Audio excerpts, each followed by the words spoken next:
itutulong ko, pagbabago na po tayo. Okay? At pag-uusapan po natin yung paulit-ulit-ulit yun ang nadidinig for the past few days. Hindi lang few days, few weeks.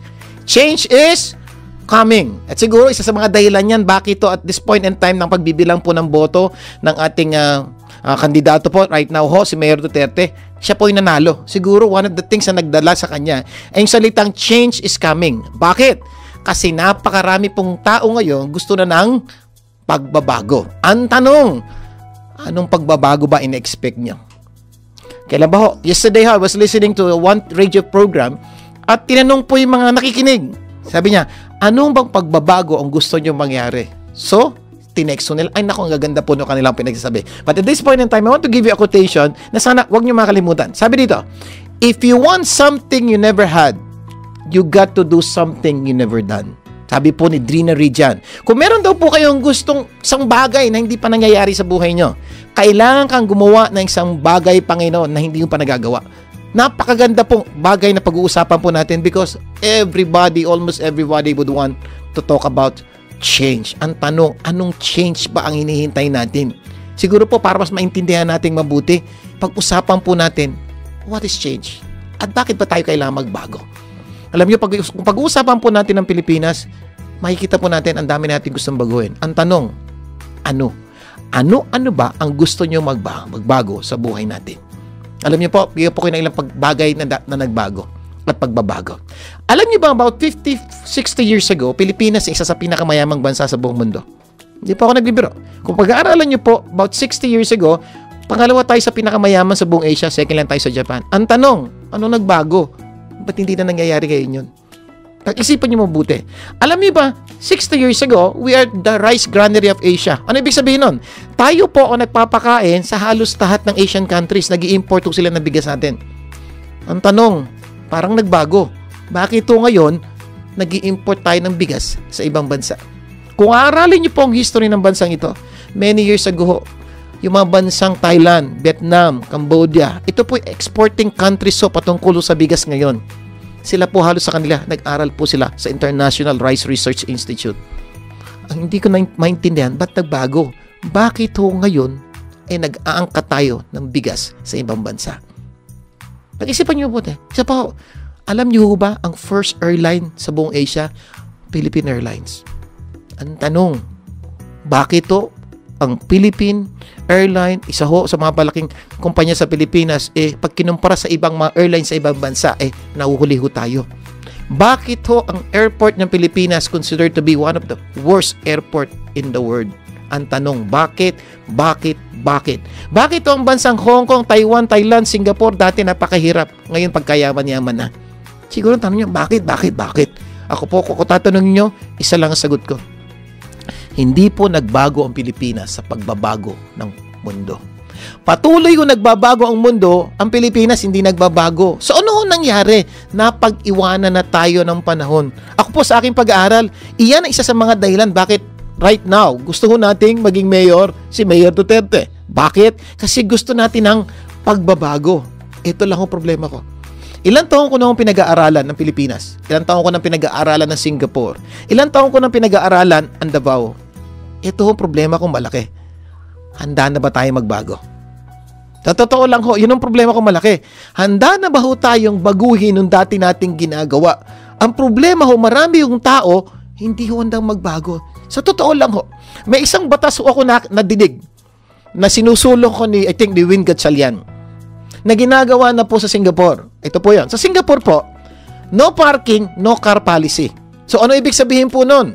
Sa Singapore po, hindi na ka pwede magkakotse kung wala kang parking lot. Tanong, bakit daw matraffic sa Pilipinas?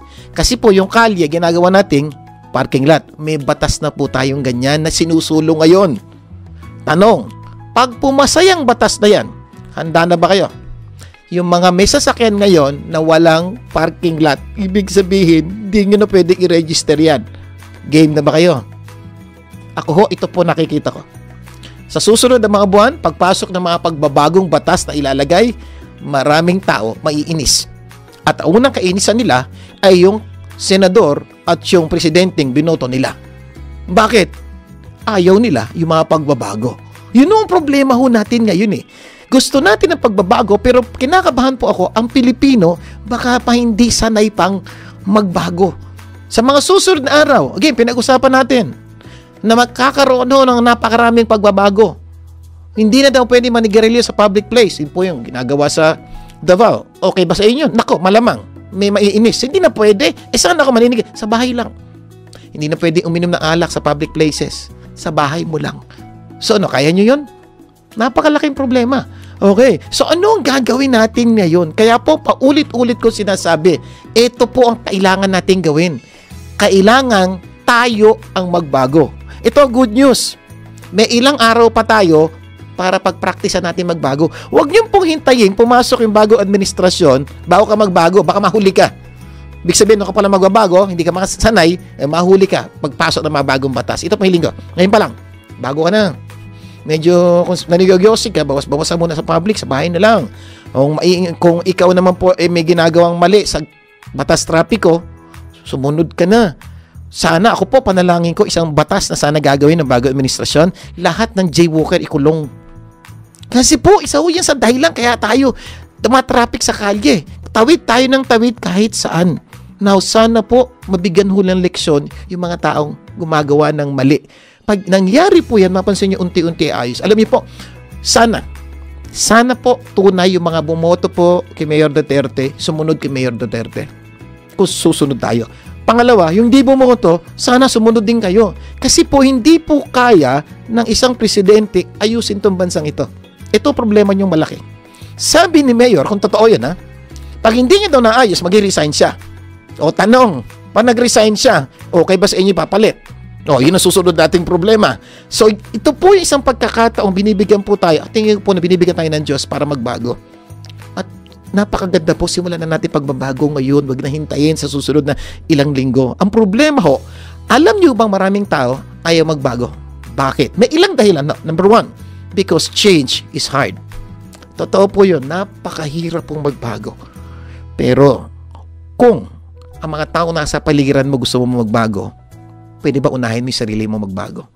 Marami kang babaguhin, kaibigan. Ang hiling ko po, simulan na natin pagbabago ngayon. Mahirap to, pero kaya po natin to. So, una pong gagawin natin, change is hard. Put it in our mind. Mahirap yan, pero simulan na natin pagbabago. Number two, change will be uncomfortable to us. Unlike dati, pag tawid natin ng kalye, tawid lang tayo ng tawid kahit saan. Ngayon po, bago na. Pag tawid mo ng kalye, unang tanong, pedestrian lane ba to? Pag hindi pedestrian lane, ikot, kaibigan, kasi ito po problema mo. Pag tumawid ka sa hindi tamang tawiran na susunod sa'yo, mamaya marami sa inyong hindi tumatawid. Sana mahuli kayo para hindi na kayo umulit. So yun pong hiling ko po kasi gusto natin lahat magbago Pilipinas. Ang problema, gusto lang natin magbago, yung mga opisyal, hindi po pwede. Again, naalala niyo po yung tinuro ko po sa inyo last week, tal pueblo, tal gobyerno. Huwag niyo po kakalimutan yun. Ang ibig sabihin po nun, kung ano ang tao, gano'n ang gobyerno. Kung gusto niyo pong maayos na gobyerno, dapat ayusin natin ang bawat sarili natin. At pag ginawa po natin to, ito po pangako po sa inyo. Hindi ba pinag-aaralan natin for the past many weeks, Pilipinas magiging pinakamaganda, pinakamayaman, pinakadisiplinado bansa sa buong mundo. At hindi po ako nagdududa, mangyayari po yan. Pangatlo pong dahilan ba't maraming tao ayaw magbago. Kasi po, maraming tao, pag nagbago, parang sinila, sir, change can produce ugly result. Sir, bakit naman, sir? Hiling ko po, sa mga dating latecomer sa pagpasok ng trabaho o even pagpunta ng simbahan, sir naman, ang hirap niyan, papangit. Bakit? Kailangan ko nang gumising na maaga para hindi malik sa opisina. Sir, pangit yun, mababawasan ng tulog ko. Tama yun, pangit yun. Pero gaganda naman ang buhay natin. Bakit? Mapagsisimula magtrabaho ka na maaga, marami kang matatapos sa trabaho mo.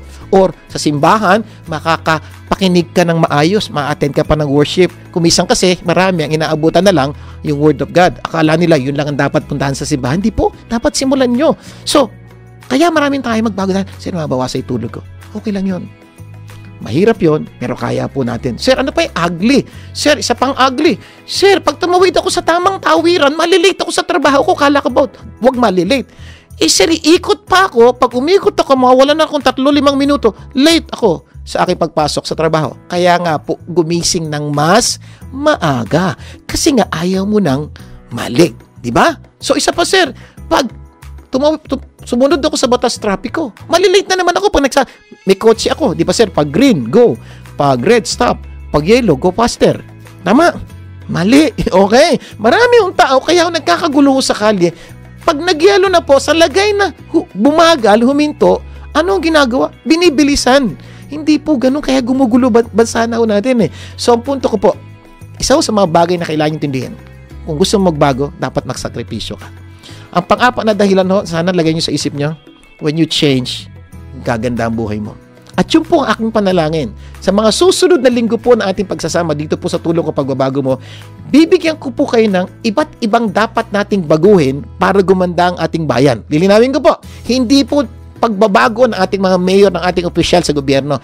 Tayo ang dapat magbago. At pag nagawa po natin yan, sigurado ko po, unti-unti gaganda ang buhay natin. Naku, sana po, huwag niyong kakalimutan yung mga pinagsasabi po natin ngayon. Ulitin ko po, ito po si Vic Garcia nagsasabing, may pag-asa po ang Pilipinas. Tandaan, tulong ko, pasa mo. Maraming salamat po. At this time po, para ihanda tayo sa susunod na portion ng ating programa, let's welcome again and listen sa awitin po ni Jassy Velasquez na We Can Make a Difference.